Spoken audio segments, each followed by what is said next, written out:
So the big idea, that the topic is vulnerability. A couple of weeks ago, in a setting, my oldest son could kind of tell something was going on with me. It was maybe Wednesday, Thursday evening, like 2 weeks ago. And he walks up to me and he puts his arm around me and he says, "Dad, you seem a little off. What's going on? Are you okay?" And I just looked at him and I said, man, to be honest, not really. To be honest, there's a lot of things that I feel like I'm carrying right now. There's a lot of weight that I feel like I'm carrying with work. There's a lot of things that are going on. And just to be honest, it's kind of tough. And then someone there with us made the comment, "Well, it's all going to work out. It's always worked out. It's going to work out. You shouldn't worry about these things. It's going to, after all, God has a plan, right? And everything's going to be fine." And I said to the person, "While I appreciate you, I don't need that right now." Has things worked out? Yes. Do I believe in God? Yes. Do I believe that God has a plan? Yes. Do I believe that, God is on the throne and all this kind of stuff? Yes, I believe that stuff. And I still carry the burden and the weight of these things. And the person that I had that conversation with was my wife. It was Alexis. She was the one who was trying to encourage me, and she was the one who was, just saying, "Hey, it's going to work out. Don't worry. Things are going to work out."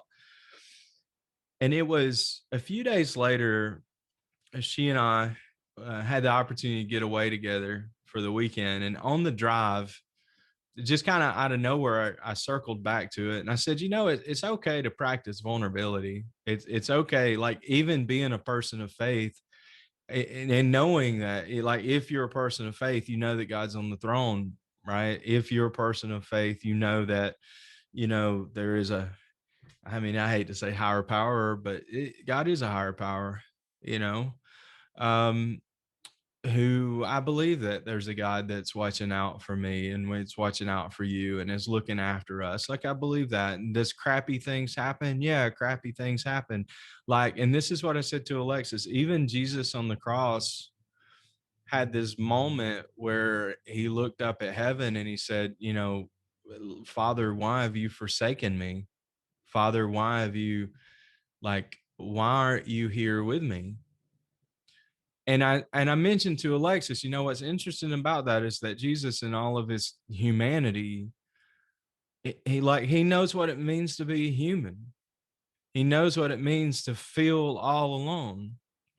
He knows what it means to, like, share in our sufferings. And that's what I want to talk to you guys about for just a minute. I want to talk about the vulnerability and the illusion of strength.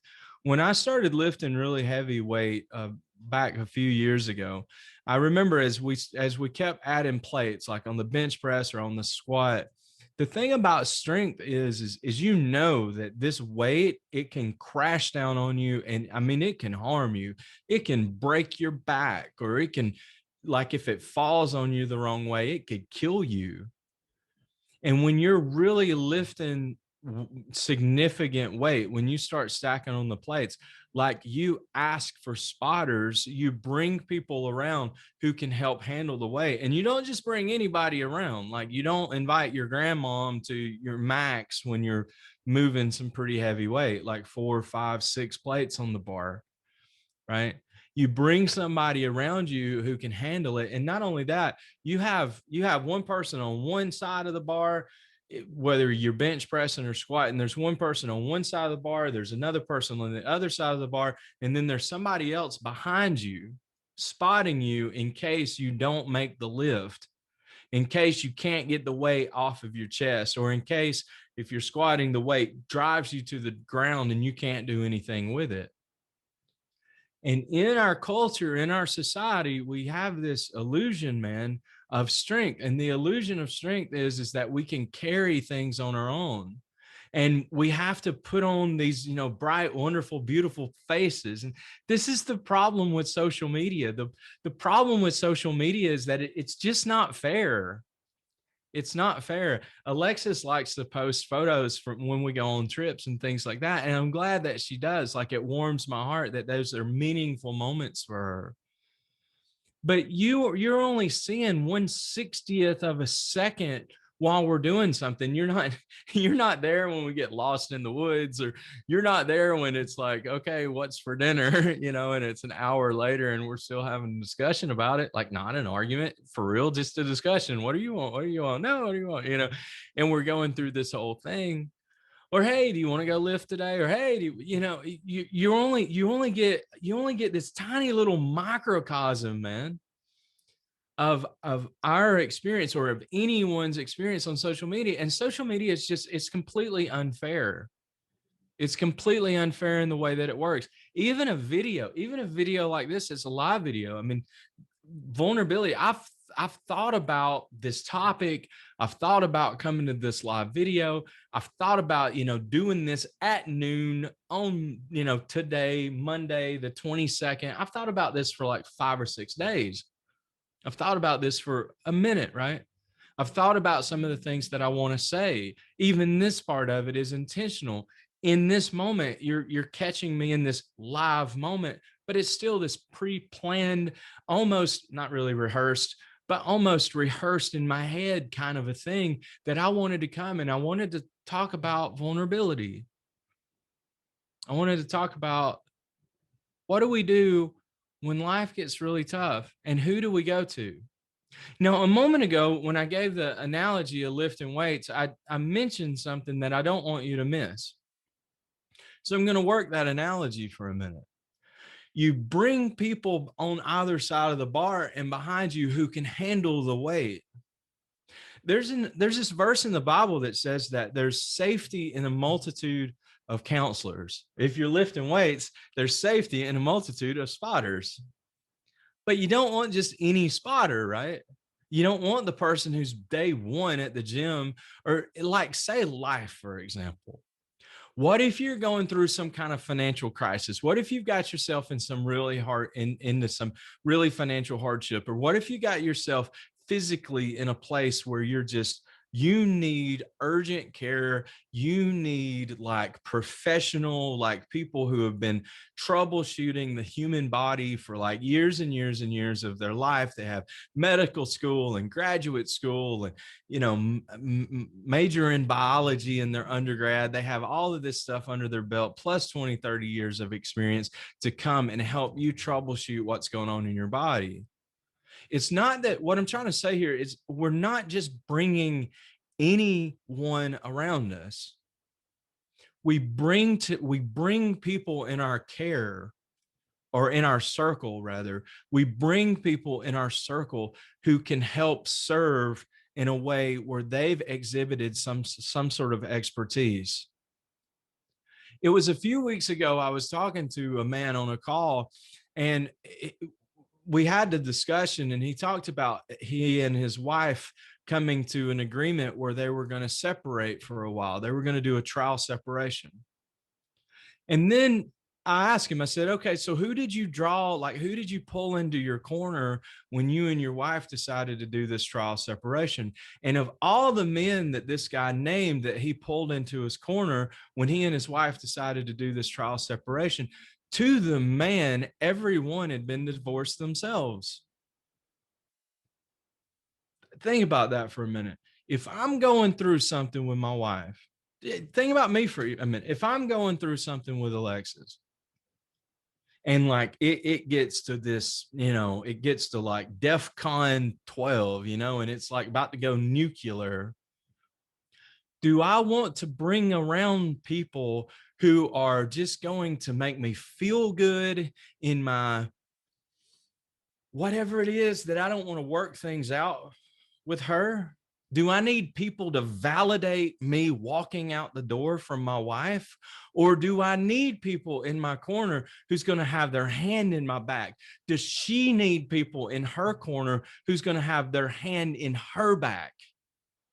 Does it make sense what I'm saying? So the Proverbs, where it says that there's safety in a multitude of counselors, it's true, but we also have to condition who that person in our corner or in our circle is. I don't want just anybody in my corner. I don't want just anybody in my circle. I don't want a guy who has a gambling addiction to give me financial advice. Does that make sense?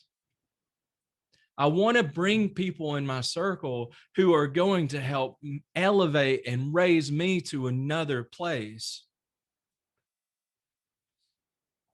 There's this illusion of strength in culture that we don't need help. We do need help. We need to open up, and we also need to be able to trust the people that we're opening up to.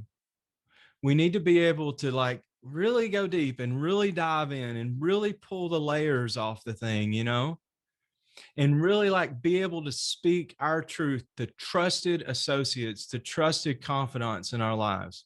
Now, this isn't for everybody. Like it's, you know, my laundry list of issues that I face on the day to day, like that's not for everybody. I want to make sure that one of the conditions of my spotters in life, not only do I want my spotters to be qualified, I also want my spotters to be people I can trust. I need to be able to trust my spotter. I need to know that my spotter has my well-being at the very top of their like care list. You know what I mean? I need to know for certain that these people love me, that they want what's, even when I can't see what's best for me, or even when I don't understand what might be best for me in that moment, I need people who can care for me. And they can care for me even when I don't know what's always best for me. And they can care for me enough at times just to let me vent or just to let me get something off of my chest. And good spotters need to develop, they need to have their own strength. And that's a part of the conditioning. That's a part of the qualification for a good spotter. It's people who've shown expertise. They've shown mastery in the area. They also care for me. And you know, another characteristic of a good spotter, it always irritates me when I'm lifting at the gym or when I see someone lifting from across the room and they have a spotter. And as soon as the person starts to fight with the weight, the spotters just yank it and they don't let you fight with the weight. See, a good spotter, man, and this is, look, this is gold. Like, this is the nugget of this segment. A good spotter will let you fight with the weight. A good spotter gives you the opportunity to grow under the weight. So if you're wrestling with something, or if you're challenged by something, or if you're currently experiencing a relationship thing, or like a mental thing, or a financial thing, or a physical thing, or whatever your thing is, a thing at work, a thing with legacy, a good spotter isn't going to be a person who gives you the answers. A good spotter is going to be a person who helps you work toward your answers. A few days ago in the gym, a guy came up to me. I was doing some sort of a shoulder movement, and he asked me if I knew any shoulder movements for your deltoids, for, you know, the tops of your shoulders, tops and sides and backs of your shoulders. You have three different, I mean, I'm not going to go into it, but you have three different muscles there. They're all called deltoids: front, lateral, and rear.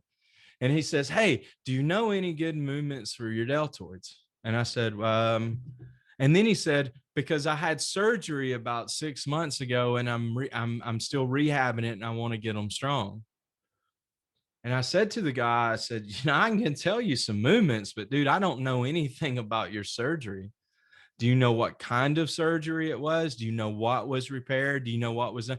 And he really couldn't tell me a whole lot about the surgery at all. And because he couldn't give me a lot of information about the surgery, and not that I'm a medical doctor, but he couldn't give me anything about it. And because he couldn't give me anything about it, I said to the guy, I said, "You know what, man, look, I can't give you information on this." I said, "And if I were you, like my recommendation for you would be to not to listen to just some guy in the gym who's telling you these movements that you can do after you've had surgery on your shoulder. Like, you need to go back to your physical therapist, or when you go check in with your doctor." And then he turned and walked away, and I turned back and I did my movement. A good spotter is going to force you to handle your own weight. A good spotter doesn't just bail you out the moment that you're in a tight. They're there. They've got your back. They're at your ready. They're in your corner. But man, a good spotter is going to be a person who helps you grow under the tension of that weight. And I need people in my life, guys. I need people in my life who are going to ask me the hard questions. They're going to be tough with me. If my temperament seems off, or if my language gets foul, or if my demeanor gets poor, or whatever, a good spotter in my life, a good confidant, a good counselor, someone that I can trust, someone that I can truly be vulnerable with, they're going to give me the bandwidth and the latitude to be completely vulnerable. They're going to give me the latitude to be raw, but at the same time, they're not going to leave me there. They're going to challenge me to be better. They're going to challenge me to grow more. They're going to challenge me to love my wife better and to love my kids better. They're going to challenge me to be better in my world and to be better in my community. So here's my question. Who are you running with today? It was the late Jim Rohn who said that we're going to be the average of, he said, our 5 closest friends. You can take out your phone now. You can look at your last emails.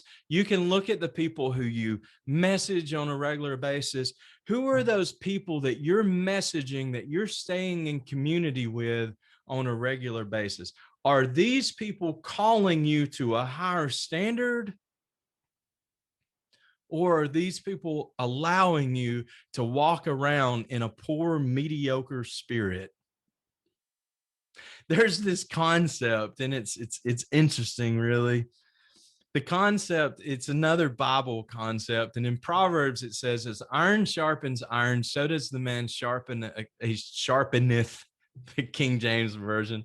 As iron sharpens iron, so does a man sharpen the countenance of his friend. Do you know what that means? It's always good when we come to scripture to interpret scripture with scripture. And there's another proverb that says, the wounds of a friend are faithful, but the kisses of an enemy are deceitful.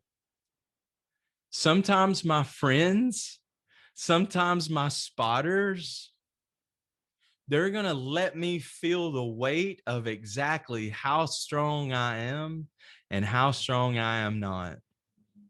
A good spotter, a good confidant, a good friend is someone who is constantly, when I am speaking or sharing or in those raw moments of vulnerability, a real good spotter, someone in my circle, someone in my corner, a really good spotter, they're going to hold up a mirror in the most loving way they know how, and the most direct way they know how, and the most clear way they know how. Because I don't know about you guys, but I need it. I need it clear, I need it straight, and I need it plain. And a good spotter is going to show me myself. They're going to show me who others see that I am. And that's what iron sharpening iron actually means. As iron sharpens iron, so does one man sharpeneth, the King James version. Who speaks the King's English? I mean, what's up with that? As iron sharpens iron, so does one man sharpen the countenance or the projection or the portrayal of his friend. I want to be sharpened by people who can communicate how I'm coming across, how I'm being, how I am, just as I am. I was personally challenged by something yesterday sitting in church with Alexis and the boys. Our pastor at Daystar, Pastor Jerry, said that he said, you know, if you want others around you to go to that next level, he says you can't you can't yell at them, you can't give them a personal professional improvement plan. He said if you want others to go to that next level, he said then you've got to go to that next level. And I sat there in church and I was like, oh, why didn't I think of that? And that was good. Even though I'm sitting like 30 rows back in the cheap seats at church, my pastor in that moment, in that way, loved me enough to give me truth. And that's what a good spotter will always do. They don't tell you what you want to hear. They don't even tell you always what you think you need to hear. But they tell you the truth of the moment and the truth of the situation. So I hope that makes sense, guys. Bringing the plane around and putting the landing gear down. It's important that we have quality spotters in our life. And it's also really important. It's really important. And I hope we get this as moms and dads. And I hope we get this as older people and younger people. Currently, I'm kind of going through, I'm mourning the loss of a friend. This friend was a student. And this friend made the decision that life didn't have anything else for him in it.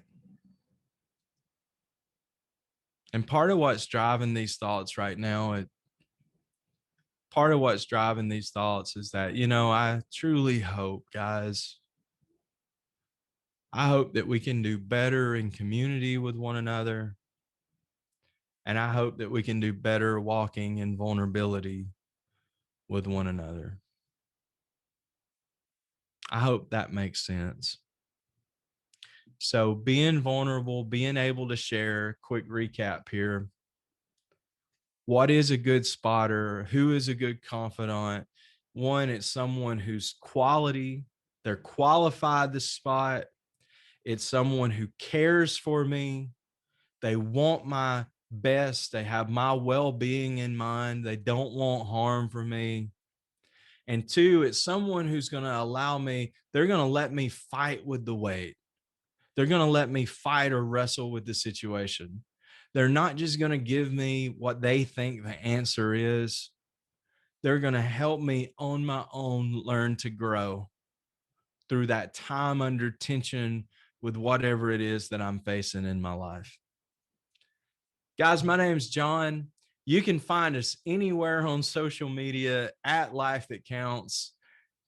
I think we're even on Snapchat, TikTok, Instagram, Facebook, all of that stuff. You can visit us online at lifethatcounts.org.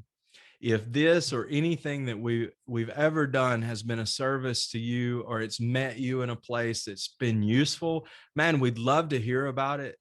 Please leave us a comment, drop us a note, shoot us an email, info at lifethatcounts.org. We would love to hear from you. If you know of a school person, a decision maker, a teacher, a counselor, or a principal who's looking for a solution for their campus, because man, let's be honest, it's been tough with campus culture.